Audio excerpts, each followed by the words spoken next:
Buenas noches, bienvenidos a La Esencia aquí en Mega TV. Bueno, y seguimos charlando con respecto a lo que está sucediendo dentro de nuestros ambientes educativos, dentro del ambiente de nuestros niños en particular, de nuestros adolescentes, de nuestros jóvenes, las reacciones que tenemos, las medidas tomadas por las autoridades educativas, ¿son correctas? ¿No son tan correctas? ¿Solucionarían el problema? ¿Analizarían el problema de fondo? ¿Qué tenemos que hacer para ir hasta la raíz, hasta la razón misma de los problemas que estamos teniendo y cómo darle el abordaje correcto?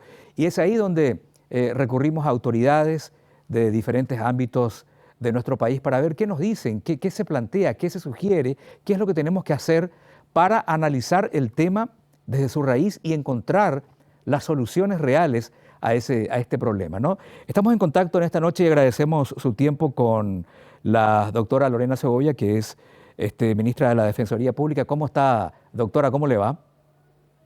Sí, buenas noches, gracias por este contacto y efectivamente, así como estás haciendo referencia, la violencia creciente en las escuelas y también en las familias es un tema muy importante al cual no podemos dejar de prestarle atención. Ujú. Exactamente. Estábamos leyendo por lo menos en parte la nota que la Defensoría Pública ha hecho llegar al Ministerio de Educación y Ciencias como una especie de muestra de lo importante que sería abordar este problema desde sus causas mismas y no concentrarnos exclusivamente en lo que son las medidas sintomáticas, ¿no? Sí, ante un hecho tan grave como fue la pérdida de vida de una profesora y en el mismo colegio, y yo le sumo a ese hecho que haya sido producto de la acción de un adolescente, por supuesto que la sociedad se asombra y reclama medidas urgentes. Están nosotros, quienes estamos trabajando en el sistema, que tenemos la experiencia y el conocimiento, llamar a la reflexión en el sentido de que las medidas que se toman deben abordar o deben referirse al fondo de la cuestión. Y desde nuestro punto de vista como defensa pública, al haber sido invitados por el MEC para dar nuestra opinión al respecto, vemos la necesidad de que las medidas que se adopten sean medidas de diálogo, de conversación, de acuerdo a la realidad que viva cada colegio respecto a la propia seguridad de quienes están participando en la actividad educativa, adolescentes, niños, también docentes. En esta nota, básicamente, la Defensoría Pública muestra sus oficios, su predisposición para en algún momento sentarse, charlar, buscar las causas, las posibles soluciones. ¿Se trata de eso, doctora? Sí, y también damos sugerencias concretas. No solamente decimos que consideramos que el proyecto de mochilas transparentes no ataca el fondo, las causas de la violencia, Ujú. sino también decimos que podrían llevarse adelante determinadas actividades. En primer lugar, un diálogo con los adolescentes, con los niños, hablando sobre cuáles son los riesgos a los cuales ellos se encuentran sometidos diariamente, hacer un control de esos riesgos con toda la comunidad educativa, determinar cuáles son los principales, porque cada colegio, cada escuela del país tiene una realidad diferente y muchas veces podemos caer en el error de generalizar y esa no es la mejor salida. A partir de ello, establecer acuerdos dentro de cada colegio respecto a qué medidas se pueden llevar adelante para paliar esa situación de inseguridad o ese riesgo que ellos constantemente están verificando o que verifican diariamente en las escuelas. También la intervención, el trabajo colaborativo del Ministerio de Salud Pública y Bienestar Social con su equipo de psiquiatras y de psicólogos que los tiene también por todo el país. Y dos actores realmente importantes en tema de niñez, que es la CODENI de cada lugar y también la actividad que se pueda desplegar desde los municipios. También referimos la necesidad de que los padres se acoplen en forma más activa a la actividad de los colegios, las escuelas, a través de actividades o deportivas, recreativas, no solamente de charlas informativas, sino que esa necesidad que nosotros verificamos, que es la necesidad de diálogo, la necesidad de compartir tiempos, esa necesidad de escucha y de que sea considerada la opinión del adolescente y del niño, podamos ir haciendo la práctica en actividades dentro de los colegios. Ujú. Usted mencionaba el tema de las mochilas transparentes, que se habló tanto, inclusive un poquito antes de lo que sucedió en la Escuela San Gervasio, ya se había indicado como un posible método de control de lo que los chicos llevan a las instituciones. Totalmente de acuerdo, no significa precisamente un análisis radical de lo que está pasando.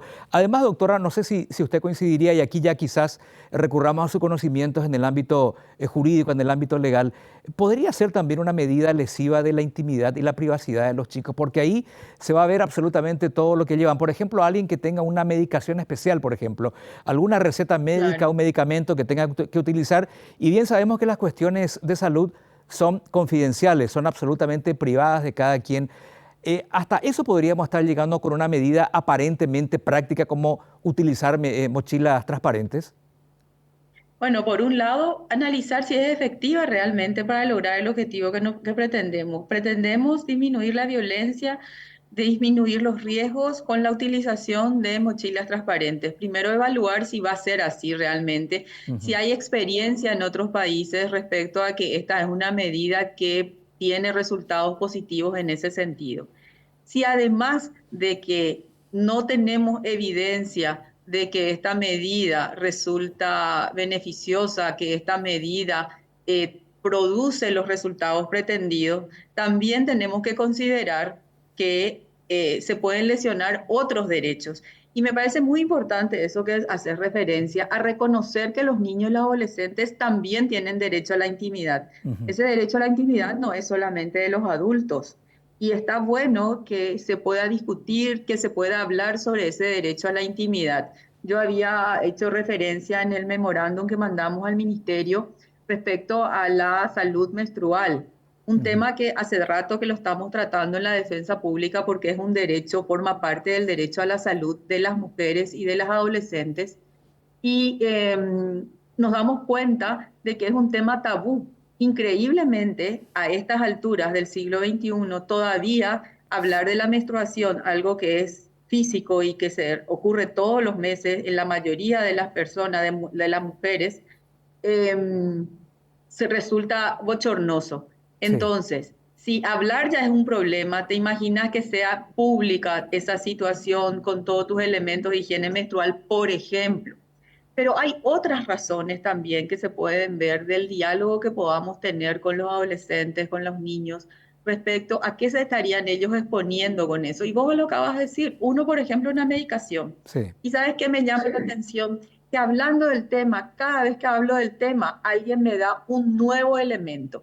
Vos me estás dando hoy el tema de que tener una medicación que no querés que todo el mundo se entere, porque si se entera, tal vez te van a discriminar, vas a hacer un estigma. Sí. Ayer hablando con otro joven me había dicho que una de las cosas que a él le parecía era que se iba a ver qué llevaban para la merienda, Sí. que cuando era adolescente su mamá le preparaba la merienda y ahí y los otros compañeros se burlaban de esa situación. Te das cuenta que al hablar sobre el tema, al hablar de la implementación del tema, se van dando diferentes puntos de vista que te Ujú. hacen notar que una medida de la cual no tenemos referencia de que sea realmente efectiva, además puede vulnerar otros derechos o ponerte en una situación de mayor vulnerabilidad. Claro, De claro. eso se trata, digamos, de que si sabemos de que hay un aumento creciente de violencia en las escuelas, bueno, sentémonos todos los integrantes de la comunidad educativa de ese colegio, veamos cuáles son los principales focos de riesgo y cuáles son las medidas que se consideran que van a ser realmente aquellas que ataquen el fondo. Pero para eso es necesario que participen los adolescentes, es necesario que participen niños y niñas, porque muchas veces ocurre que aquello que nosotros consideramos que es efectivo en la práctica no lo es. y ellos nos dan elementos para poder considerar que si estamos o no adoptando medidas que van a ser conducentes para la solución de un problema. Yo creo que ese, Pasa por sí, no adelante, solamente doctora. darles voz, escuchar, considerar su opinión. Yo creo que históricamente hemos cometido errores a la hora de tomar decisiones con respecto a nuestros chicos, doctora. Siempre como que encaramos el asunto desde nuestro punto de vista y nunca desde el punto de vista de ellos mismos. Por ejemplo, y no nos ponemos en su lugar, ¿qué pasaría si en los aeropuertos, por razones de seguridad, nos exigiesen que nuestras maletas sean todas transparentes? Algunos dirán, bueno, pero no vas a comparar el contenido de una maleta que uno lleva en un viaje y la mochila que se lleva en la institución. Pero resulta ser que para un alumno, para un chico, esa cartuchera que lleva, el color de su libro, lo que lleva de merienda, para él eso tiene la misma importancia que para nosotros los adultos tendría una maleta de viaje.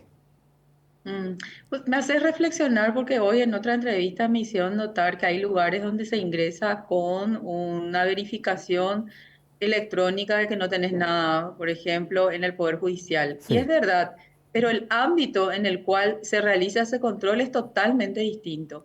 El lugar donde el niño, la niña, el adolescente se encuentra más seguro debería ser la familia. Y en Sí. segundo lugar, ¿cuál es? La escuela, el Ujú. colegio. Esos son los ámbitos donde se forma nuestra personalidad, nuestra autoestima, nuestra autoconfianza.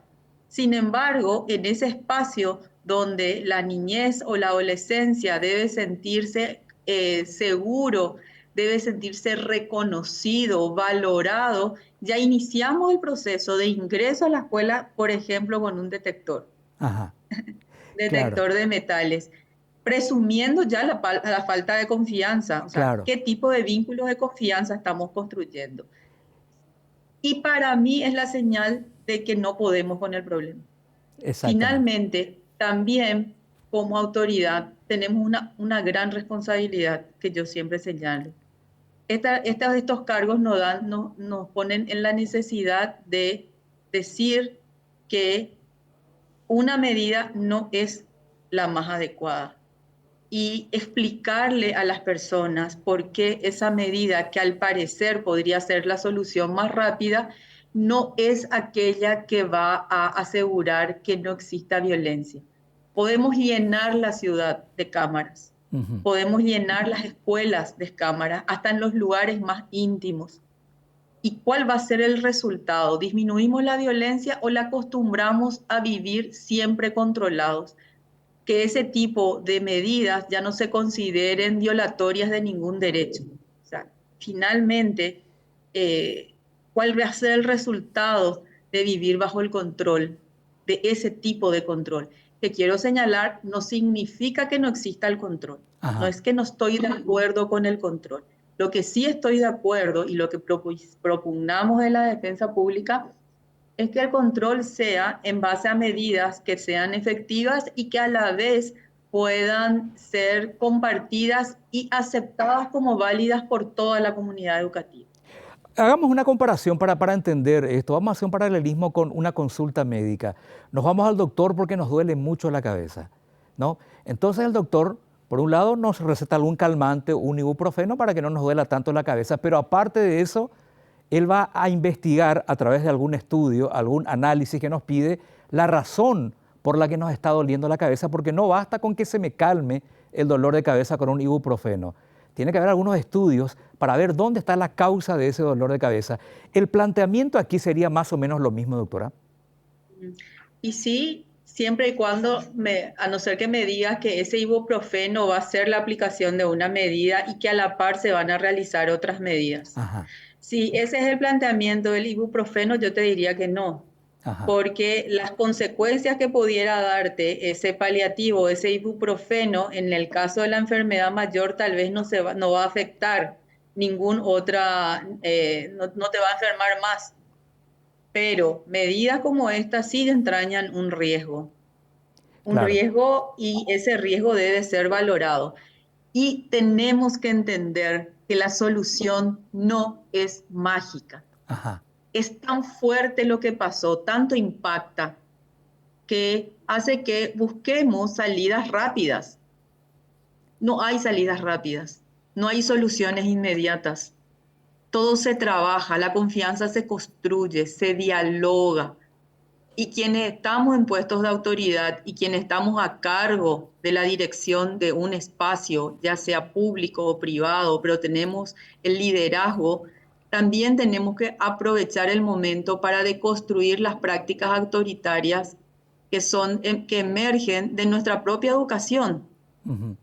Pensá que los que tenemos 54 como yo, hemos tenido la posibilidad de vivir en una sociedad donde no teníamos voz, donde no podíamos hablar. No Sí, fuimos formados en el quehacer democrático. ¿Y qué pretendemos ahora con la niñez y la adolescencia?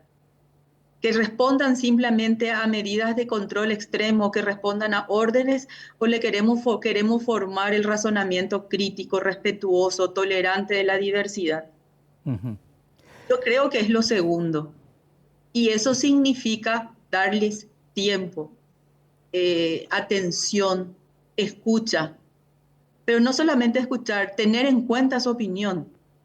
Es un modelo de relacionamiento totalmente distinto, pero Exactamente. que a la postre es lo que va a dar resultado. No estamos criando o no estamos formando personas que respondan a una orden sin ningún tipo de contrapartida, de convencimiento.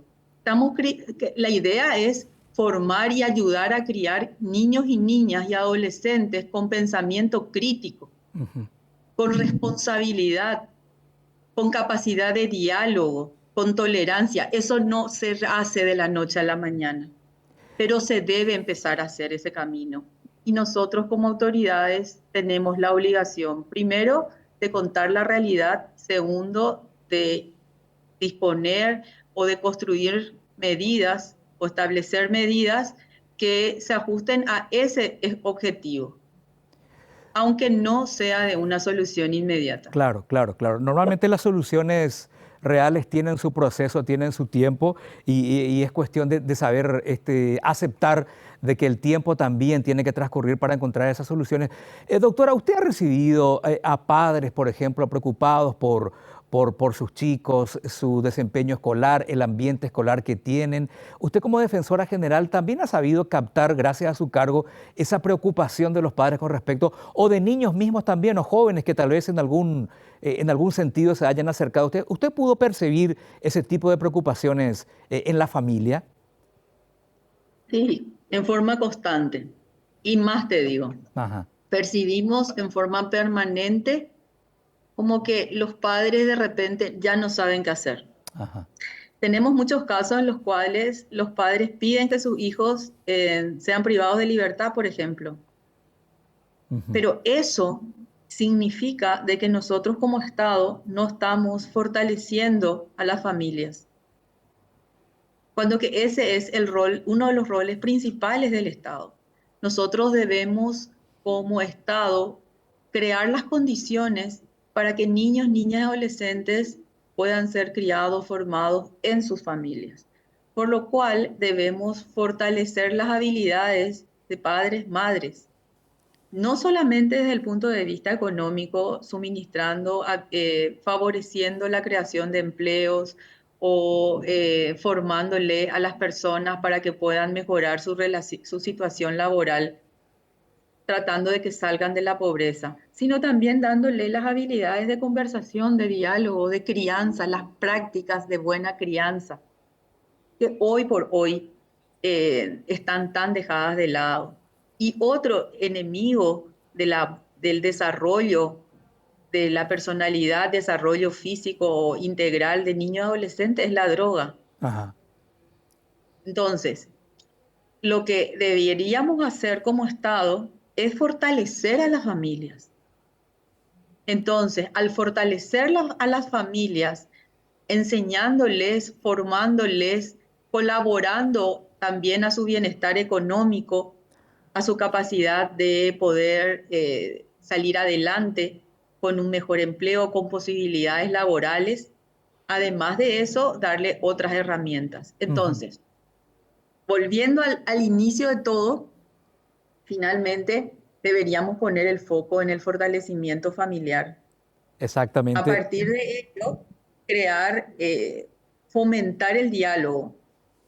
Y en las escuelas, de la misma manera, darles posibilidad a los adolescentes de hablar y de ser escuchados. Exactamente. Doctora, finalmente me queda un minutito.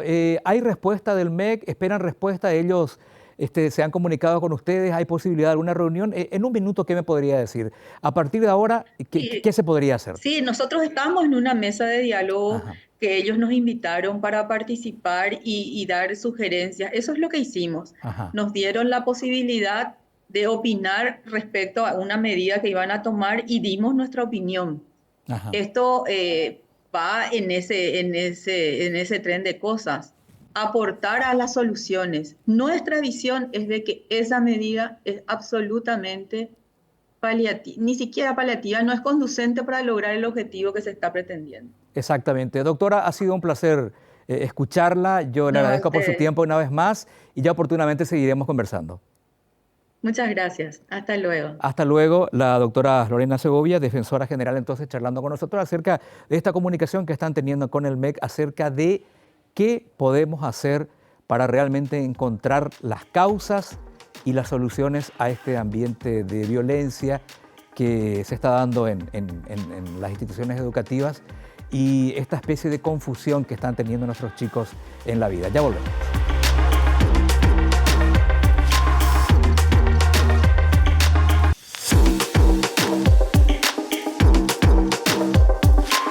Bueno, esta mañana veía en el digital de uno de los medios una fotografía que mostraba la fila de alumnos de esta escuela de limpio donde han instalado un detector de metales, se controla a cada chico al ingresar, y ahí nos preguntábamos realmente si estas medidas son realmente las correctas, un tiempo valioso que deberían estar en clase, los chicos ahí formando fila en la vereda de la institución.